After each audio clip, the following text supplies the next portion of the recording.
प्रेमानंदे अगवाय हरि हरि बोल निताय गौर सीतानाथ प्रेमानंदे अगवाय हरि हरि बोल निताय गौर सीतानाथ प्रेमानंदे अगवाय हरि हरि बोल হইয়াছে না রে হবে নে যতে আমার মহাপ্রভুর দাস সবার চরণ মন্দির দন্তে করি ভার ভক্তবৃন্দের চরণে আমার কোটি কোটি দণ্ডবত প্রণিপাত। উদ্ধব গোবিন্দের সন্দেশ বহন করে শ্রীধাম বৃন্দাবন এসেছেন নন্দ মহারাজ এবং মা যশোদার কাছে। গোবিন্দের অনুরোধ পিতৃ ন প্রীতি আবহ, আমার পিতামাতার সুখ বিধান কর। পিতৃ ন আমার পিতামাতা সুখম যেন সুখ প্রাপ্ত হয় আমার পিতামাতা প্রীতিম আবহ। সেই সঙ্গে আর একটি কথা হাতটি ধরে বললেন প্রপন্নার্থী হর। বুঝুন একবার গোবিন্দের মনের অবস্থাটা কেমন। প্রপন্ন জনের আরতি যিনি হরণ করেন আজ তার নিজের কত আরতি। গোবিন্দ চরণে পড়ে যেতে বলে হে গোবিন্দ তুমি আমার দুঃখ দূর করো বলে যদি কেউ গোবিন্দ চরণে একবার প্রণতি জানায় প্রণত ক্লেশ নাশায় গোবিন্দায় তার সব ক্লেশ তিনি ধ্বংস করে দেন। আজ গোবিন্দ যিনি প্রপন্ন জনের আরতি হরণ করেন তারই আজ কেমন অবস্থা করুন। আর উদ্ধবের হাতটি নিজের হাতের মুঠোর মধ্যে ধরেছেন। গৃহীত্বা পানি না পানি, নিজের হাত দিয়ে উদ্ধবের হাতটা চেপে ধরে বলছেন পিতৃ ন প্রীতিম আবহ, আমার পিতামাতার সুখ বিধান করো। সেই সঙ্গে আরেকটি কথা গোপীনাং মদ বিয়োগাধীন মত সন্দেশই বিমোচয়, আমার বিরহজনিত আধি মানে মনোপীড়া, আমার বিরহে তাদের যে মনোকষ্ট হয়েছে আমার সন্দেশ দান করে, সন্দেশ মানে সংবাদ, আমার সংবাদ দান করে কুশল সংবাদ দান করে তাদের দুঃখ মোচন করো। সখাদের কথা বললেন না কেন? শ্রীরাম সুদাম সখাদের তাদের কথা বলতে পারতেন তো। বললেন তাদের প্রেমটা কেমন জানো? বিশ্বম্ভ প্রধান। শ্রীরাম সুদাম সখাগণ এমন আচ্ছন্ন হয়ে আছেন তারা ভাবছেন কৃষ্ণ আমাদের সঙ্গেই আছে। কৃষ্ণ মথুরায় যায় নাই। তাদের কাছে যদি বলা হয় আমি কৃষ্ণের কাছ থেকে সংবাদ আনছি মথুরা থেকে, তাহলে তারা অন্তরে কষ্ট পাবে। সেই জন্য শ্রীরাম সুদামের কথা বলা নাই। আবার তখন শ্যামলী ধবলী যে গোবৎস করে গাভী করে চলাতেন তাদের কথা বলা নাই, কারণ তাদের প্রেমটা কেমন না বিবেকহীন। তারাও জানেন কৃষ্ণ ও গোচারণ করছে। তাই শুধু পিতামাতা আর গোপীগণকে আমার সংবাদ দাও। প্রতিদিন নন্দ যশোদার কাছে গেলেন। নন্দ যশোদাকে কৃষ্ণের সংবাদ দিতে গিয়ে দেখলেন, সান্ত্বনা দান করতে গিয়ে দেখলেন আমি তো সান্ত্বনা দিতে পারলামই না, উপরন্তু নন্দ মহারাজ এবং মা যশোদার শোক আরো বাড়িয়ে দিলাম। তারা জানতেন আমাদের পুত্র হারিয়েছি, এখন যখন শুনলেন তাদের পুত্র কি ভগবান, তখন ভাবছেন আমরা ভগবানকেও হারিয়েছি। শোকটা আরো বেড়ে গেল। শুধু তাই নয়, বললেন শোনো নন্দ মহারাজ, মা যশোদা, কৃষ্ণ শুধু তোমাদের একা সন্তান নন, তিনি জগতের সকলের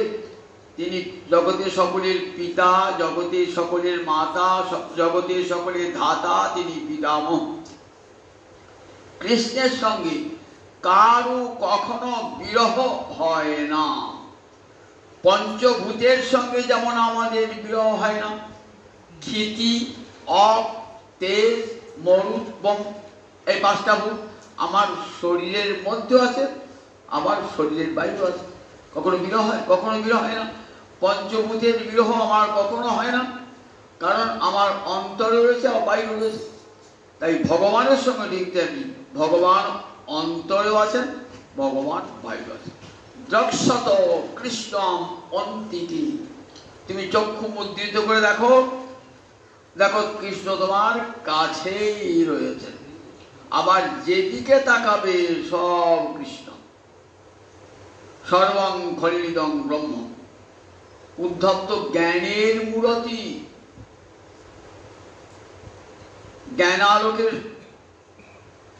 জ্ঞানালোকের শাসক উদ্ধব। উদ্ধব তার জ্ঞান দিয়ে, বুদ্ধি দিয়ে, শাস্ত্র জ্ঞান দিয়ে পিতা আনন্দ, মা যশোদাকে বোঝাচ্ছে। ভগবানে তার ঐশ্বর্য বুদ্ধি, গৌরব বুদ্ধি, কিন্তু মা যশোদা, পিতানন্দ তারা তো আর কৃষ্ণকে ভগবান বলে জানেন না। তারা কি জানেন? কৃষ্ণ আমাদের পেটের ছেলে। নন্দ মহারাজ জানেন আমার গুরুদেবের সেবা করে, ঘরে নারায়ণের সেবা করে আমি গোপালকে পেয়েছি। কখনো ভাবেন না কৃষ্ণকে ঈশ্বর নাহি জানে ব্রজজন। এইখানে ব্রজের ভালোবাসার সঙ্গে ব্রজের বাইরে লোকের ভালোবাসার কত পার্থক্য দেখুন। ব্রজজন ভগবানকে প্রিয় জ্ঞানে বরণ করেছে। বেদগোপ্য কথা, বেদ শাস্ত্র উচ্চকণ্ঠে বলছেন যে ভগবানকে কেমন করে ভালোবাসবে? আত্মানং প্রিয়ম ইত্যুপাসিত, পরমাত্মাকে প্রিয় জ্ঞানে বরণ করবে। এই যে ভগবানকে প্রিয় জ্ঞানে বরণ, এটা একমাত্র আমরা ব্রজলীলায় দেখতে পাই। মোর পুত্র, মোর সখা, মোর প্রাণপতি। সেখানে যারা পিতৃবর্গ, মাতৃবর্গ আছেন তারা জানেন কৃষ্ণ আমাদের পুত্র। সখারা জানেন কৃষ্ণ আমাদের সখা। আর কান্তারা, ব্রজগোপীরা জানেন কৃষ্ণ আমাদের কান্ত। মোর সুখ বলে মোর পুত্র, মোর সখা, মোর প্রাণপতি, এই তিনটি ভাব বৃন্দাবন। তারা কৃষ্ণকে ভগবান বলে জানেন না, তাদের গোবিন্দের মাধুর্য বুদ্ধি। তাহলে দুটোতে কত পার্থক্য? একটা ঐশ্বর্য বুদ্ধি আর একটা মাধুর্য জ্ঞান। ঐশ্বর্যে শিথিল প্রেম নহে মোর প্রীতম। চৈতন্য চৈতামৃত কবিরাজ গোসাইপাদ কৃষ্ণের মুখে ভাষা বলছেন যে আমার ঐশ্বর্য দেখে যদি ভালোবাসা শিথিল হয়ে যায়, সেই ভালোবাসা আমি চাই না। আমার ঐশ্বর্য দেখে যদি আমার পিতামাতার, আমার সখাগণের, আমার কান্তাগণের ভালোবাসা কমে যায়, আমি সেই ভালোবাসা চাই না।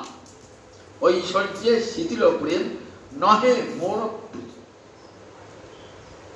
কিন্তু উদ্ধবের তো ঐশ্বর্য জ্ঞান, উদ্ধব সে ঐশ্বর্য জ্ঞান দিয়ে বোঝাবার চেষ্টা করছে। ব্রজের প্রেম তিনি কি জানেনই না। তাই মনে ভাবছেন যদি ব্রজে না আসতাম তাহলে ব্রজপ্রেমের সন্ধান আমি পেতাম না। মা যশোদার কাছে ক্ষমা চেয়ে, মা যশোদা পিতানন্দের কাছে ক্ষমা চেয়ে নিলেন। ক্ষমা চেয়ে নিয়ে ভাবছেন গোবিন্দ যে আর একটি গুরুতম সন্দেশ বার্তা পাঠিয়েছেন। কোথায় সেই গোপীগণ, কোথায় সেই কৃষ্ণপ্রিয়া?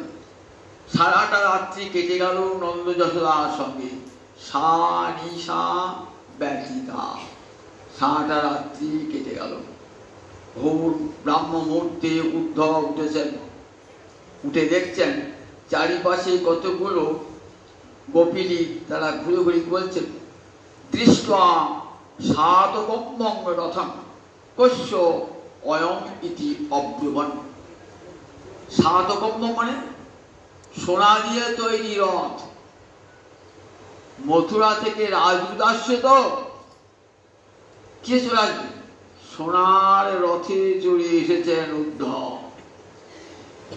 রাজধানী থেকে আসছে না, দিল্লি থেকে যদি কেউ আসে মনে করুন, কি করে আসবে? একবারে দামি হেলিকপ্টার চেপে আসবে, সোনার রথে চলে এসেছেন উদ্ধব। সবাই ভাবতেন এখানে তো গরুর গাড়ি চলে, পাড়া না কতগুলো রাখাল বালক আর গরু আছে, এখানে সোনার রথ কোথা থেকে এলো? কস্য অয়ং, এটা কার রথ? ওই রথটাই তো একদিন আমাদের হৃদয়ের উপর দিয়ে গিয়েছে না? একজন বলছে এই কিছুদিন আগে ওই রথটা আমাদের বুকের উপর দিয়ে চলে গেছে না? তাহলে কি আবার অক্রূর এলো নাকি? যে অক্রূর আমাদের প্রাণনাথকে নিয়ে চলে গেছে আমাদের বুকের উপর দিয়ে রথের চাকা চালিয়ে, আবার সেই অক্রূর এলো নাকি? এখনো অক্রূরের হিংসা মেটে নাই, পুরাতে মেটে নাই। ব্রজের মানুষকে মেরে দিয়েও তার অন্তরে তৃপ্তি হয় নাই। আবার একটা গোপী বলছেন, দেখো কংস তার অক্রূরের যিনি প্রভু, তার তো মৃত্যু হয়েছে, ধ্বংস বিনাশ হয়েছে। মৃত্যু হলে কি হয়? শ্রাদ্ধ হয়। শ্রাদ্ধে কি দান করতে হয়? পিণ্ডদান করতে হয়। বলে দেখো ওই পিণ্ডদান কাজটা বাকি আছে। কি দিয়ে শ্রাদ্ধে পিণ্ডদান করবে? আমাদের হৃদয় পিণ্ড দিয়ে, হৃদপিণ্ড দিয়ে পিণ্ডদান করবে। সেই জন্য কোথায় অক্রূর এসেছে। আমরা সব মরে গেছি, জানে তো, বুড়িদের সব মরে গেছে। ওই মরা মানুষদের ওই হৃদপিণ্ড দিয়ে শ্রাদ্ধ। উদ্ধব সকলে শুনছেন, কি ব্রজের প্রেম, ব্রজগোপীদের প্রেমের কথা। এমন কথা কোনোদিন উদ্ধব শোনেন নাই। ভাবছেন আমিও তো কৃষ্ণকে ভালোবাসি, এমনি করে কৃষ্ণকে ভালোবাসতে পেরেছি, এমনি করে। গোপীরা বলা বলি করছেন, আবার কার রথ এলো? এমন সর্বনেশের রথ আবার কার এলো? আবার কি করতে এসেছে রথ? পরস্পর সন্দেহ দৃষ্টি। আবার বুঝি অক্রূর এসেছে, আবার বুঝি অক্রূর এসেছে। যে অক্রূর যায়, অক্রূর মানে যার মধ্যে ক্রূরতা নাই, হিংসা দেয়। গোপীরা বলছেন, তোমার অক্রূর নাম কে রেখেছিল? তুমি ক্রূরের শিরোমণি, তোমার অক্রূর নামে কে রেখেছিল? ওহে ক্রূরের শিরোমণি, তোমার অক্রূর নামে কে রেখেছিল? অক্রূর নামটা তোমার অসার্থক। তুমি তোমার মতন ক্রূর, তোমার মতো হিংস্র মানুষ নাই। তুই আমাদের এতগুলো হৃদয়ের উপর দিয়ে রথের চাকা চালিয়ে এসো। ভাবছেন কৃষ্ণপ্রিয়ারা কোথায় আছে, গোপীরা কোথায় আছে? একে জিজ্ঞাসা করতে বলছে, দেখো বৃন্দাবনে তো কৃষ্ণপ্রিয়া, কিসের সঙ্গে কারো বিবাহ হয় না, এই কৃষ্ণপ্রিয়া তো। তবে হ্যাঁ, কিছু গোপী তাকে প্রাণ ভরে ভালোবাসতো। জানো, যেদিন অক্রূর রথ নিয়ে চলে গেছে না, সেদিন থেকেই আর ওই গোপীরা বাড়ি ঢোকে নাই। ওই বনে, ব্রজের বনে বনে হা কৃষ্ণ বলে কেঁদে কেঁদে বেড়াচ্ছে। উদ্ধব যাচ্ছেন, যমুনায় স্নান করলেন, আন্নিকা আদি করেছেন, ঠিক যেমন করে কৃষ্ণ সাজিয়ে দিয়েছিলেন তেমনি করে পোশাকে সজ্জিত হয়ে যাচ্ছেন। মনের মধ্যে খুব দীনতা এসে গিয়েছে, মনের মধ্যে একটা ভাব, আমার বোধহয় রথে চড়ে আসা উচিত হয় নাই সোনাথ, আমার এমন সাজ পোশাকে আসা উচিত হয় নাই। অন্তরে দীনতা, তবেই তো ব্রজপ্রেমের উপলব্ধি হবে। অন্তরে যদি রাজ অহংকার থাকে তাহলে ব্রজপ্রেমের উপলব্ধি হবে। এইবার দেখুন, যোগমায়ের কৃপায় অন্তর এসেছে সেই দীনতা বোধ, ব্রজপ্রেমের একটু একটু করে উপলব্ধি হচ্ছে। উদ্ধব এখানে সেখানে ঘুরে ঘুরে বেড়াচ্ছেন। দেখলেন কিছু দূরে কয়েকজন গোপী, তারা কেমন না আলু থালু বেশি ঘুরে বেড়াচ্ছে, এখানে সেখানে ঘুরে বেড়াচ্ছে। দূর থেকে দেখেছে, দেখে বলছি ও অয়ং অভিজ্ঞ দর্শন। হ্যাঁ রে, কে এই লোকটা? কে রে? ঠিক দেখতে আমাদের কৃষ্ণের মতো। তংবিক্ষ কৃষ্ণানুচরণ প্রলম্ব বাহুম নবকঞ্জলোচনম পীতাম্বরম পুষ্করমালিনম রসদুখারবিন্দম পরিমিষ্ট কুণ্ডলম। কে রে লোকটা? দেখ, দেখতে ঠিক আমাদের কৃষ্ণের মতনই, শ্যামল বর্ণ, আকর্ণ বিস্তৃত নয়ন, প্রলম্ব বাহু, জানু পর্যন্ত লম্বিত বাহু, বিশাল বক্ষ। ঠিক দেখতে কৃষ্ণের মতন কৃষ্ণ নয়, কিন্তু কৃষ্ণের মতন গোয়ং কশ্যবাদূত আয়াত। কার দূত? কার দূত এখানে এলো? এটা কে? কৃষ্ণ নয়, কিন্তু দেখতে পাচ্ছে সাক্ষাৎ কৃষ্ণের মতো। উদ্ধব যাচ্ছেন, ধীরে ধীরে যাচ্ছেন, ধীর গতিতে যাচ্ছেন। গিয়েছেন যখন না, সমস্ত গোপীরা উদ্ধবকে ঘিরে ধরেছে। তুমি রাজদূত নয়, রমাপতি, রমাপতির সন্দেশ হরণ। রমা মানে কি বলে? লক্ষ্মী। রমাপতি মানে নারায়ণ। গোপীরা গোপীনাথ বলছেন না, রাধানাথ বলছেন না, পরম অভিমানে বলছেন রমাপতে সন্দেশ হরণ। রমাকান্ত নারায়ণের এখন তো মথুরায়, তিনি তার গোপীনাথ নন, বৃন্দাবননাথ নন, রাধানাথ নন, এখন রমানাথ। ঐশ্বর্যের দেবীকে ভালোবেসেছেন, তাই দেখুন তো রমানাথ। রমাপথে সন্দেশ, ভাগবতের প্রতিটি কথা কেমন তাৎপর্য দেখুন। সুখদেব বলছে রমাপথে গোপীরা বলছে রমাপথে সন্দেশ হরণ। ও কৃষ্ণের বার্তা বহন করে তুমি এসেছো না? বুঝতে পেরেছি। সবাই গোপীরা সর্বা গোপ্য পরিবভ্র চারদিকে ঘিরে ধরেছে। উদ্ধব এসেছে, মথুরা রাজদূত। কি করবেন? একটা আসন দিয়েছেন, ছেঁড়া খোলা আসন, মলিন আসন দিয়েছেন। উদ্ধব ভাবছেন যারা কৃষ্ণ প্রেয়সী, কৃষ্ণ আমার প্রভু, তাদের আসনে বসাটা আমার ঠিক হবে না, উচিত হবে না। অথচ তারা আসন দিয়েছেন, আসনটা যদি গ্রহণ না করি তাহলেও তো তাদের মর্যাদা নষ্ট হবে। তাই সুখদেব বলছে মহারাজ উপবিষ্টম আসনে। মনে হবে আসনে বলে না, বললেন এখানে অধিকরণ বিয়োগ, অধিকরণ কারকটা হচ্ছে সামীপ্য অর্থে। অধিকরণ কারক ক্রিয়ার আধারকে বলে, স্থানকে বলে, কালকে বলে অধিকরণ কারক। ক্রিয়া আধার অধিকরণ, ক্রিয়ার আধার। তাহলে আসনে বসলেন মানে এখানে আসনে সপ্তমী বিভক্তি হয়েছে, তাহলে আসনে বলবেন না, বলে সামীপ্য অর্থাৎ নৈকট্য বোঝাতেও অধিকরণ কারকের সপ্তমী বিভক্তি হয়।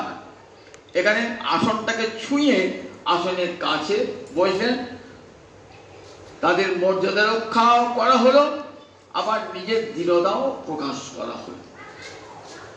গোপীরা ধরে চতুর্দিকে ঘিরে বসেছেন, ঘিরে বসে বলছেন আচ্ছা উদ্ধব, তুমি এসেছো এখানে কেন? আমরা বুঝতে পেরেছি তুমি মথুরা থেকে এসেছো। দেখো এই গোব্রজে তার তো এমন কেউ নাই যে খবর দেওয়ার জন্য। মনে হয় পিতামাতাকে সংবাদ দিতে এসেছো, নয়? দেখো জগতে পিতামাতাকে কেউ ভুলতে পারে না। মুনের অতি সুদৃষ্টল বন্ধু নাম, বন্ধুদের যে বন্ধন, সেটা যে বন্ধন সেটা ভুলতে পারে না। মুনিরাও কি সুদৃষ্টল, মুনিরাও পর্যন্ত ভুলতে পারেন না। একটা ঘর যখন তৈরি হলো, তো ঘরটা কে তৈরি করে? কুম্ভকার তৈরি করে। কি উপাদান লাগে? মাটি লাগে, চক্র লাগে, দণ্ড লাগে।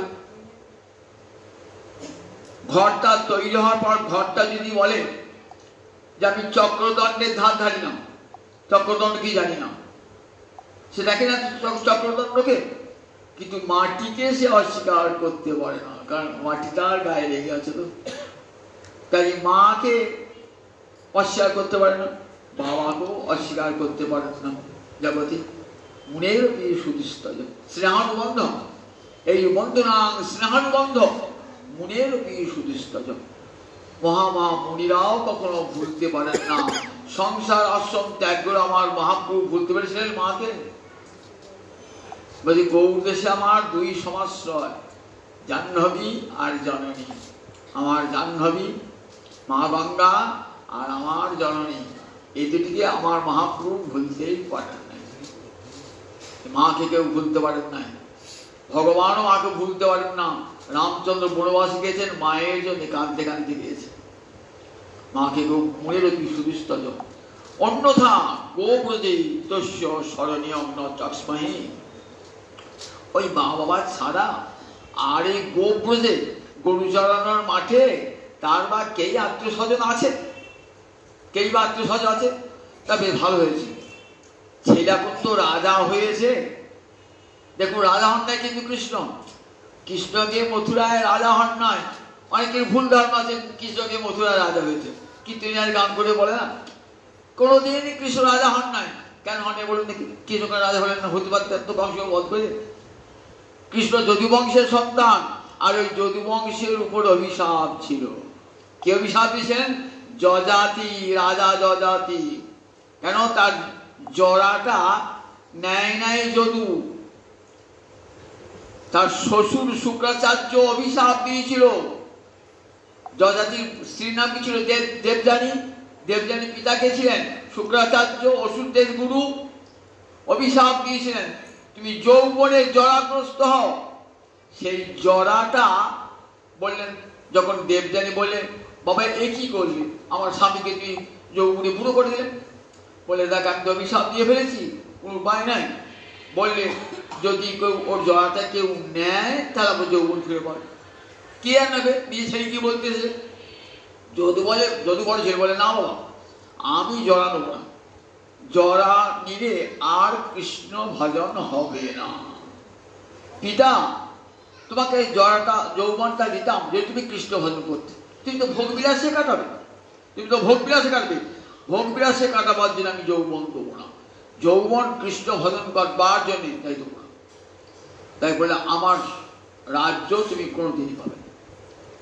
তাই অভিশাপ ছিল। তাই কৃষ্ণ যদুবংশের সন্তান, কোনো দিন রাজা হন নাই।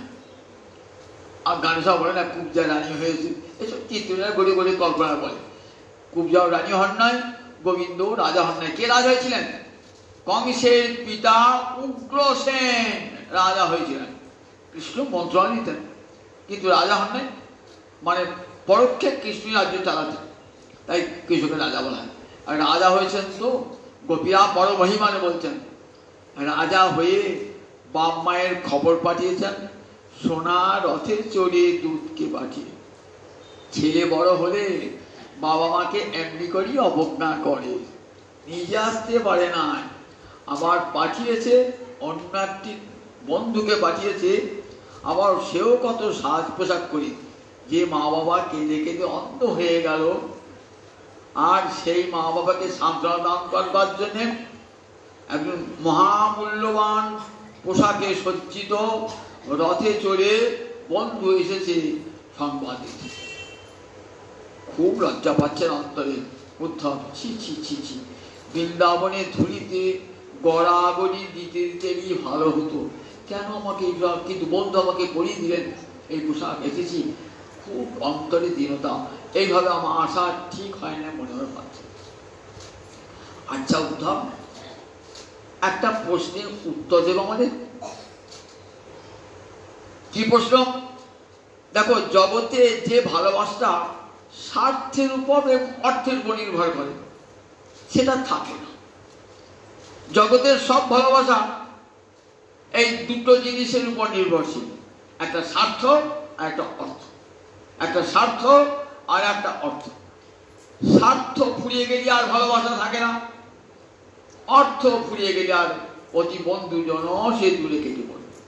তাহলে স্বার্থ আর অর্থ এই দুটিতেই যে বন্ধুত্বের ভিত্তি, ভালোবাসার যে ভিত্তি, সে দুটো নষ্ট হয়ে যায়। কতগুলো উদাহরণ দিচ্ছেন দেখো। নিঃসঙ্গে তজন্তি গণিকা, গণিকা রমণী, বেশ্যা রমণী, সে ধনবান যুবককে ভালোবাসে, কারণ সে অর্থ উপার্জন করবে বলে। যখন সেই ধনবান যুবক ধনহীন হয়ে যায়, তখন সে তাকে আর পছন্দ করে না। খগা পিতফলম বৃক্ষ, পাখিগুলো দেখবেন গাছে এসে বসেছে, প্রচুর আম ফলেছে, আর গাছময় পাখি, যে আম ফুটলো আর একটা পাখিও গাছে নাই, কারণ ফল নাই তো, একটা পাখিও নেই। পুরোহিত খুব মন্ত্র উচ্চারণ করছে, আমরা বাড়িতে এসে কতক্ষণ করবি আর মঙ্গল কামনা মন্ত্র উচ্চারণ করবি, যতক্ষণ দক্ষিণাটি না পাচ্ছে। যেই দক্ষিণা পালে চলে গেলে, ছাত্র এসে গুরুর কাছে খুব কোলাহল করছে, একবার ঘর ভর্তি ছেলে পড়াচ্ছে, মাস্টারমশাই খোঁজ খবর নিচ্ছে। পড়াশোনা যে শেষ হয়ে গেল, আর মাস্টারমশাইয়ের কোনো খোঁজ খবর নেই, কিছুই নেই। অতিথি আমরা গিয়ে এলো, ভোজন টোজন করলো, খুব আমরা আশীর্বাদ করলো, যে ভোজন যে হয়ে গেল। আর বনের পশুরা বনকে কতক্ষণ ভালোবাসে, যতক্ষণ বনে আশ্রয় পায়। বন পুড়ে গেলে একটা হরিণ যাবে না। আর জগতের সব ভালোবাসাই তো এইরকম। রাজা যদি আর প্রজা শাসন করতে না পারে, দুর্বল হয়ে যায়, প্রজারা তাকে সমর্থন করে না, তাহলে জগতে যত স্বার্থ এবং অর্থের বিনিময়ে যে ভালোবাসা, সেটা টেকে না। কিন্তু উদ্ধব, আমরা কৃষ্ণকে ভালোবাসতাম, সেখানে স্বার্থের গন্ধও ছিল না, অর্থের গন্ধও ছিল না। গোপীদের সুখ দুঃখ কোনো কিছুই কৃষ্ণ, তারা সব গোবিন্দে তাদের সুখ দুঃখ পর্যবসান। তারা নিজের সুখ চান নাই কোনোদিনই, ভগবানের কাছে, গোবিন্দের কাছে। মরে যদি নিলে দুঃখ, তার হয় মহাসুখ, সেই দুঃখ মহর সুখ বর্জ্য। আমাকে দুঃখ দিয়ে যদি গোবিন্দ আনন্দ পায়, তাহলে সেই দুঃখ আমার কাছে সুখ শ্রেষ্ঠ। ব্রজ গোপীরা আপনার সুখ দুঃখে, গোপীর নাই গো বিচার, আপনার সুখ দুঃখে গোবিন্দের সুখ দুঃখই তাদের প্রধান। তাদের প্রেমকে কবিরাজ কি বলেছেন? অকৈতব কৃষ্ণ প্রেম যেন জাম্বু নদ হেম, যে প্রেমে লোকে নাহি হয়, যদি হয় তার যোগ, তথাপি না হয় তার বিয়োগ। বিয়োগ হইলে আর কেহ না জীবন। অকৈতব মানে কপটতা বিহীন যে ভালোবাসা, শুদ্ধ স্বর্ণের ন্যায়। লক্ষ্যবান বারবার পুরানোর পর যে সোনা হলো, সেই আর গলদ থাকে না সোনাটায়, সব খাদ চলে গেছে। তখন যে সোনাটা যেমন, ঠিক এই গোপীগণের ভালোবাসা এইরকম। অকৈতব কৃষ্ণ প্রেম যেন জাম্বু নদ হেম, যে প্রেমে লোকে নাহি হয়। এই প্রেম নিলোকে হয় না, এই প্রেম হয় না। জগতের প্রেম আজ আছে, কাল নেই। মা ভালোবাসতে ছেলেকে, ছেলে ভালোবাসতো মা, মা মরে গেল, ছেলে মারা গেল, প্রেমটা গেল কোথায়? স্বামী ভালোবাসে স্ত্রীকে, স্ত্রী ভালোবাসে স্বামীকে, স্বামী মরে গেল, স্ত্রী ভালো গেল, প্রেমটা গেল কোথায়? প্রেমটা গেল কোথায়? তাহলে এই জগতের ভালোবাসা টেকে না। তিনি প্রেমের সংজ্ঞা দিয়েছেন সর্বদা ধ্বংস রহিতম, ধ্বংসস্য কারণ সতী। ধ্বংসের কারণ থাকে সত্য। এই রাধা মাধবীর প্রেম কোনদিন ধ্বংস হয় না, চির অমর। এ প্রেম চির অমর, কোনদিন। অকৈতব কৃষ্ণ প্রেমী যেন জাম্বু নদ হেম, যে প্রেমে লোকে নাহি হয়। যদি কখনো হয়ে থাকে এই প্রেম, তাহলে যদি হয় তার যোগ, তথাপি না হয় তার বিয়োগ। তার বিরহ কখনো হয় না। অকৈতব কৃষ্ণ প্রেমে কখনো বিরহ হয় না। বিরহ হইলে আর কেহ না জীবন, বিরহ হইলে আর কেউ বাঁচবে না, প্রিয় প্রিয়া কেউ বাঁচবে না। তা আমাদের প্রেমে তো নিজের সুখ দুঃখ বিচার ছিল না। আমরা তো সব কৃষ্ণের জন্য সমর্পণ করেছি। আমরা সর্বধর্মান পরিত্যজ্য মাম একং শরণং ব্রজ। সমস্ত ধর্ম পরিত্যাগের মূলতি কারা? গোপীরা। গীতার যে শেষ কথা, সর্বপুচ্ছতম ভুব শিরুমে পরমঙ্গ বচ। অর্জুনকে বলছে, অর্জুন আমার গোপন কথাটা শোনো, সর্বগুচ্ছতম। আবার শোনো, অনেকবার বলেছি, গুচ্ছ কথা বলেছি, গুচ্ছতর কথা বলেছি, গুচ্ছতম বলেছি, আবার সবচেয়ে গুচ্ছতম কথা বলেছি। সর্বধর্মান পরিত্যজ্য মাম, উপসংহার বাক্য, উপসংহার বা শেষের বাক্য, সর্বধর্মান পরিত্যজ্য মাম একং শরণং ব্রজ। আমার বন্ধু হিসেবে আমাকে অনেকগুলো কথা বলছি, বলতে বলতে বলতে বাজে আমার মুখ হয়েছে, এই শেষ কথাকে বলে যাচ্ছি, দামি কথা বলে যাচ্ছি, দামি কথা না বলতে যাচ্ছি, শেষ কথা বল, দামি কথা বলতে গেল। গোবিন্দ শেষ দামি কথাটি বলতে গেলেন, সব কথার সার কথা, সর্বধর্ম পরিত্যাগ করি আমার চরণে আশ্রয় করুন। এই মূলতিকে, এই মূলতি, এই ব্রজমালারা, এই মূলতি সর্বধর্ম পরিত্যাগ করি। রাসের দিনে শুনবেন আপনারা, এমনি করে গোপীরা দেহ ধর্ম, গৃহ ধর্ম থেকে আরম্ভ করে সর্বস্ব পরিত্যাগ করেছেন কৃষ্ণের জন্য। বলতে আমরা তো সবকিছু পরিত্যাগ করি, সবকিছু পরিত্যাগ করি, আমরা কৃষ্ণকে ভালোবেসি। তাহলে আমাদের প্রেমে এমন বিরহ হলো কেন? উদ্ধব, উত্তর দাও। তুমি তো পণ্ডিত, শুনেছি সুবলের মুখে যে রসিক ভক্ত আছে মথুরায়, উদ্ধব, এবং পণ্ডিত ব্যক্তি। তুমি সে উদ্ধব নয়? বলো না উদ্ধব, তুমি তো জ্ঞানী পণ্ডিত। আমরা তো ব্রজের বলেনি, লেখাপড়া জানি না, কিছুই জানি না, গরু চড়ানো বৃত্তি, গরু পালন করা। বলো না উদ্ধব। উদ্ধব ভাবছেন সব পাণ্ডিত্যের জলাঞ্জলি এখানে, আমার সব পাণ্ডিত্য, গোপীদের প্রেম সাগরে আমার সব জ্ঞান ডুবে গেল। প্রেম সাগরে এমন ভালোবাসা, সেখানে আমার কোথায় জ্ঞান তলিয়ে গেল। সব শাস্ত্র খুঁজে উত্তর খুঁজে পাচ্ছেন না। এই কৃষ্ণ নাম করতে করতে গোপীরা কেমন তত্ত্ব লৌকিকা, লোক ধর্ম সব ভুলে গেলেন, মথুরা দিকে মুখ করে কাঁদছেন। কৃষ্ণ দেখা দাও, দেখা দাও, আমরা আর যে ধৈর যে ধরিতে নারী, দেখা দাও, দেখা দাও, কোথায় আছো প্রাণনাথ, দেখা দাও, দেখা দাও। নয়ন জলে ভাসছেন উদ্ধব, বাক স্তব্ধ, উষা সেন দেখছেন গোপীগণকে। কিছুক্ষণ পর উদ্ধব সেখান থেকে ধীরে ধীরে উঠে গিয়েছেন, দেখছেন একটা কুঞ্জে অষ্টসখী পরিবৃত, অষ্টশক্তি পরিবৃত এক গোপী। কেমন গোপীগণ?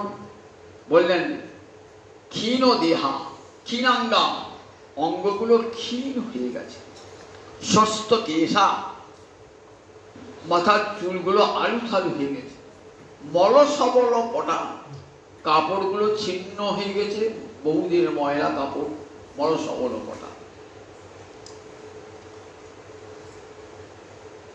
আর কেমন প্রজ্জ্বল সন্নিকৃষ্ণ, অঙ্গ থেকে কেমন জ্যোতি বার হচ্ছে, ঠিক মনে হচ্ছে ধূমে আচ্ছন্ন হলে অগ্নি যেমন হয় সেরকম, ভস্যে আচ্ছাদিত, ছাই ঢাকা দেওয়া আছে আগুন যেমন সেই রকম, উপরে ছেঁড়া পড়া পোশাক, স্বস্ত কেশা, ক্ষীরাঙ্গা, কিন্তু একটা ভয়ঙ্কর তেজ অঙ্গ থেকে বার হচ্ছে।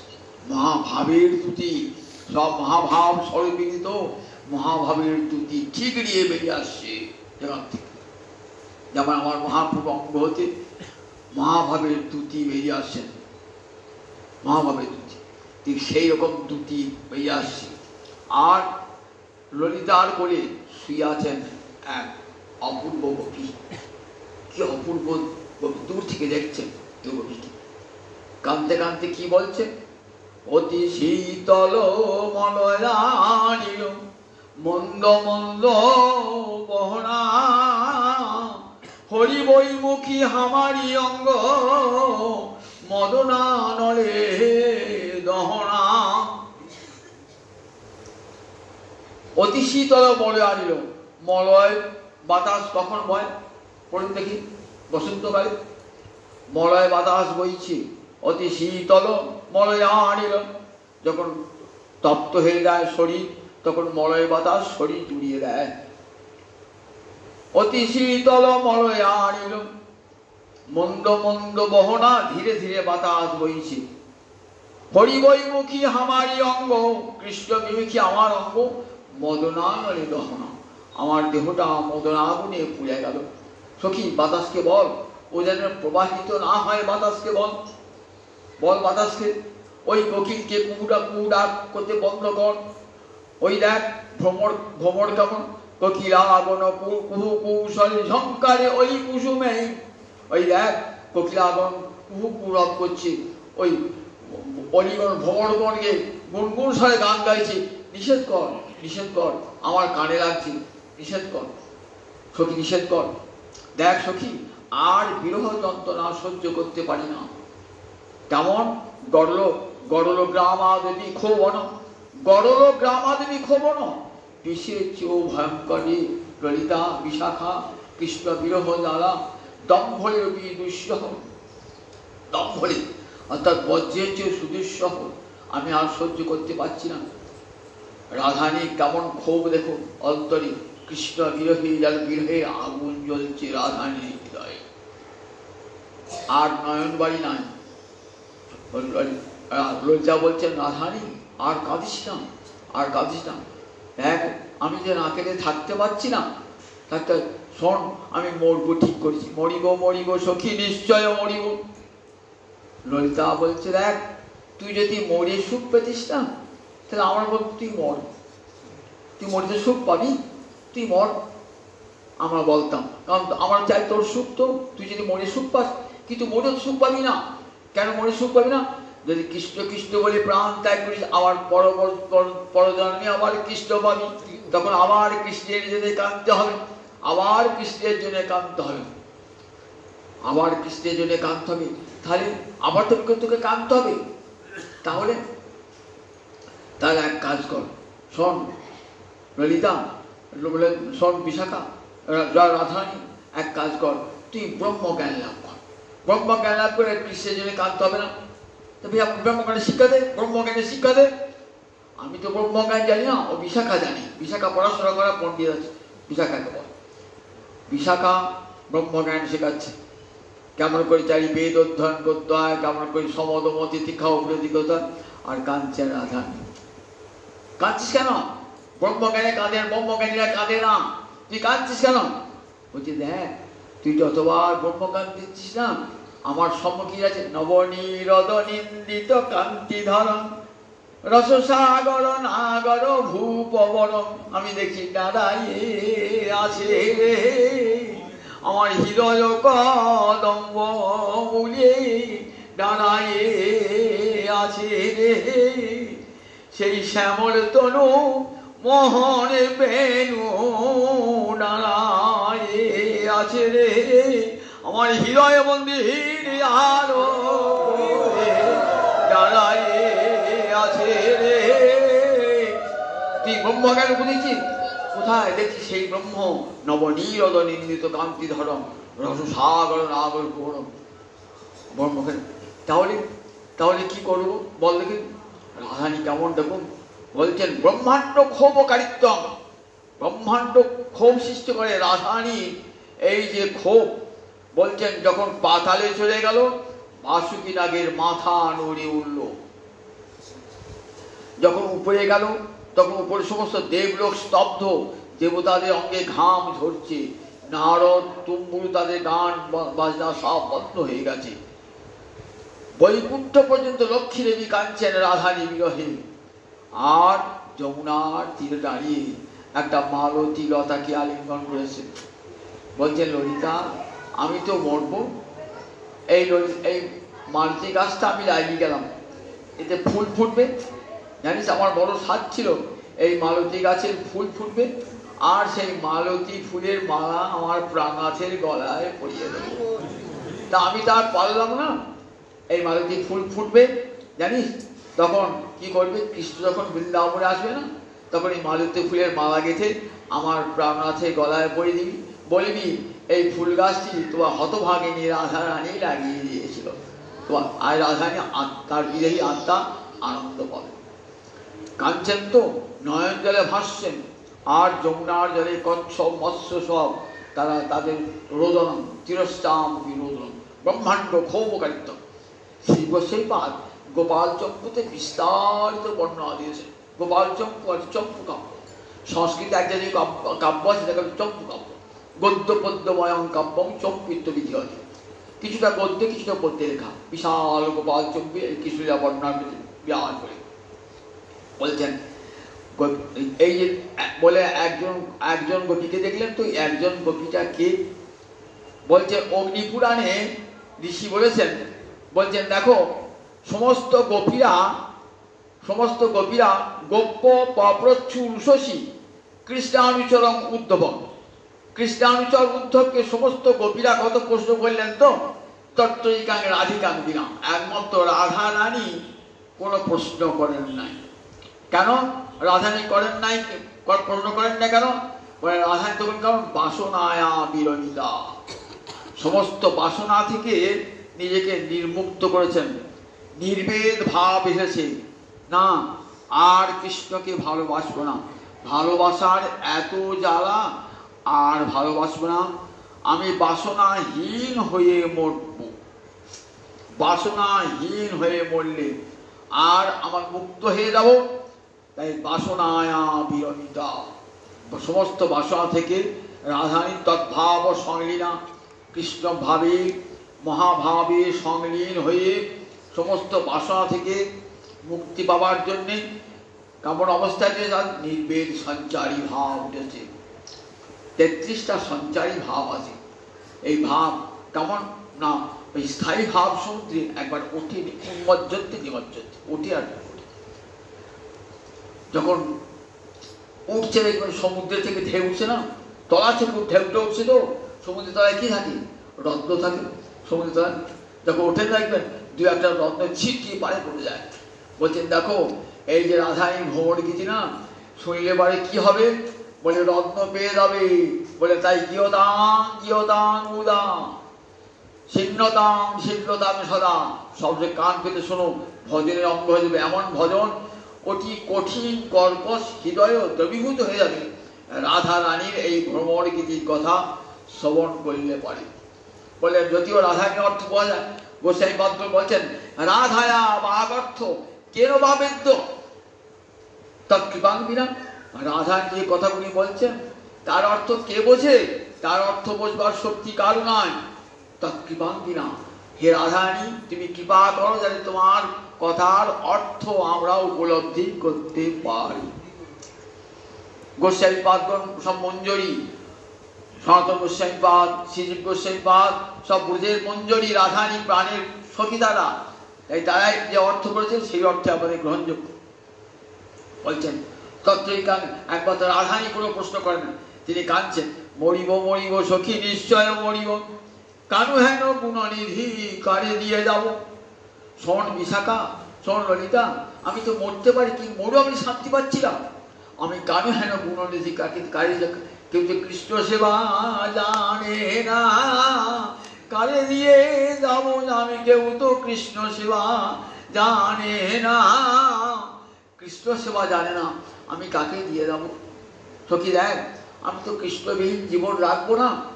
তাই কি করবি তোরা? আমাকে আমার যখন মৃত্যুকাল উপস্থিত হবে, তোরা কোথায় নিয়ে যাবি? তোরা আমাকে যমুনার তীরে নিয়ে যাবি। আর কি করবি? আমার অঙ্গে ওই শ্যামকুণ্ডের মৃত্তিকা আমার অঙ্গে দিবি। আর কি বলবি? শ্যামে নামে তদুপরি লিখো সবে সহজরি, আর মুখে বলো হরি হরি, যখন আমার প্রাণে বাহিরা। শ্যাম নাম তদুপরি লিখো সবে সহজে, শ্যামার অঙ্গে শ্যাম শ্যাম শ্যাম শ্যাম শ্যাম লিখে দেবি। আর হরি হরি বলতে আমার প্রাণ ত্যাগ। শোন, নীরে নাহি দারবি, অনলে নাহি দাহবি। আমার এই দেখ, এই দেহটা পুড়ে গেছে, তো এই পোড়া দেহ জানি পোড়াবি না। কৃষ্ণ বিরহের আগুনে পোড়া দেহ, এই পোড়া দেহ জানি পোড়াবি না। কৃষ্ণ বিরহ আগুনে আমার দেহটা পুড়ে ঢেকেছে, এই দেহটা পোড়াস না। নীরে নাহি ডারবি, জলে ভাসাবি না। আমি যে সদাই নয়নে জলে ভাসি, এ দেহ যেন জলে ভাসাবি না। আমি সদাই নয়নে জলে ভাসি, হা কৃষ্ণ হা কৃষ্ণ বলে আমি সদাই নয়নে জলে ভাসি। তাই নীরে নাহি ডারবি, রাখবি দেহ ব্রজ মাঝে, ব্রজের মাঝে রেখে দিবি দেহটা। আর আমার দেহটা কি করবি? তোমার বৃক্ষের সঙ্গে রেখে দিবি। যদি কোনোদিন কৃষ্ণ আসেন বৃন্দাবনে, প্রাণ ফিরে পাবো আমি তার অঙ্গ পরশনে। যদি করে আমার প্রাণনাথ বৃন্দাবনে আসেন, তার অঙ্গের পরশে আমার প্রাণ ফিরে পাবো। তাই আমার দেহটা পোড়াবি না, আমার দেহটা জলে ভাসাবি না, ভালো করে বেঁধে রাখবি। ওই তোমার বৃক্ষের ডালে বেঁধে রেখে দিবি, শক্ত করে বেঁধে রেখে দিবি। যদি কোনোদিন কৃষ্ণ আসেন, তাহলে তার অঙ্গ পরশনে আমি আবার প্রাণে ফিরে পাবো। এমনি করে রাধারানী কাঁদছেন, নয়ন জলে মুখ ভাসি উদ্ধব দেখছেন বিরহের মূর্তি। উদ্ধব জানেন বিরহ মনে একটা কেমন ভাব, একটা বিরহ, বিরহ যে মূর্তি ধারণ করে সেটা আজ দেখছে বিরহের মূর্তি। বিরহের কখন মূর্তি হয়? বিরহের মূর্তি আমরা কিছু বিরহের মূর্তি। আমার গৌরাঙ্গ হরি কাঁদছেন, কোথায় কাঁদছেন? ঠিক রাধারানীর বিরহ, কোথায় কাঁদছেন? আমার গৌরাঙ্গ হরি গম্ভীর ক্ষুদ্র প্রকোষ্ঠে কাঁদছেন। ওগো স্বরূপ দামোদর, ওগো রাম রাই বলে দাও, বলে দাও, কোথায় গেলে কৃষ্ণ পাবো বলে দাও, বলে দাও। ওগো স্বরূপ রাম রায় বলে দাও, বলে দাও, কোথায় গেলে কৃষ্ণ পাবো বলে দাও, বলে দাও। ঠিক আমার মহাপ্রভু কাঁদছেন। যদি মহাপ্রভু না আসতেন, এই প্রেম উন্মাদিনী রাধারানী কি জানতে পারতাম? কোনদিন জানতে পারতাম না। রাধারানী কেমন বিরহ ব্যথা জানতে পারতাম না যদি আমার গৌরাঙ্গ হরি না আসতেন। যদি গৌরাঙ্গ না হতো কেমন হইত, কেমনে ধরিতাম দেই আমার শিরাধার মহিমা, রস সিন্ধু সীমা জগতে জানা তোকে। আমার মধুর বিল্লা বিপিন মাধুরী, প্রবেশ চাতুরী সার, বড় যুবতী ভাবের আরতি, সকতি হইত কার। এই ব্রজলীলার মাধুরী আস্বাদন করতে পারতাম। কেমন করে আমার রাধারানী ব্রজবনী উন্মাদিনী আমার গৌর হরি দেখিয়ে দিলেন। প্রীতি মূলতি দাতা, প্রেমের মূর্তি ধারণ করে আমার গৌরাঙ্গ হরি জগৎ দেখেন। দেখো এমনি করে ব্রজবনে রাধারানী কেঁদেছিলেন। মোহন ভাব, মহাভাবের সর্বশেষ সীমা, বিরহের সীমা, মোহন ভাবে ভগবতী রাধারানী নয়ন জলে ভাসছেন। এইবার উদ্ধব দেখবেন কাচিন রাধারানীর মান হয়েছে। এরপর থেকে ভ্রমণ কীর্তি শুরু হবে। 8টা বেজে গিয়ে তখন পাঠ শেষ করতে বলেছে, 8টা বেজে গিয়েছে। এরপর রাধারানীকে অষ্টবে রাধারানী 8টা থেকে শ্লোক বললেন। 10টি শ্লোক আছে, 10টি শ্লোকে রাধারানী কত বিচিত্র কলা। উন্মাদিনী রাধারানী, রায় উন্মাদিনী, উন্মাদিনী রাধারানীর মুখের কথা আপনাদের শোনাবো। ধীরে ধীরে শুনুন, আস্বাদন করুন। আবার আগামী সোমবার আপনারা আসবেন। রবিবার দিন আজকে যাবো, আবার আগামী সোমবার দিন আসবেন, রাধারানীর কথা শোনাবো।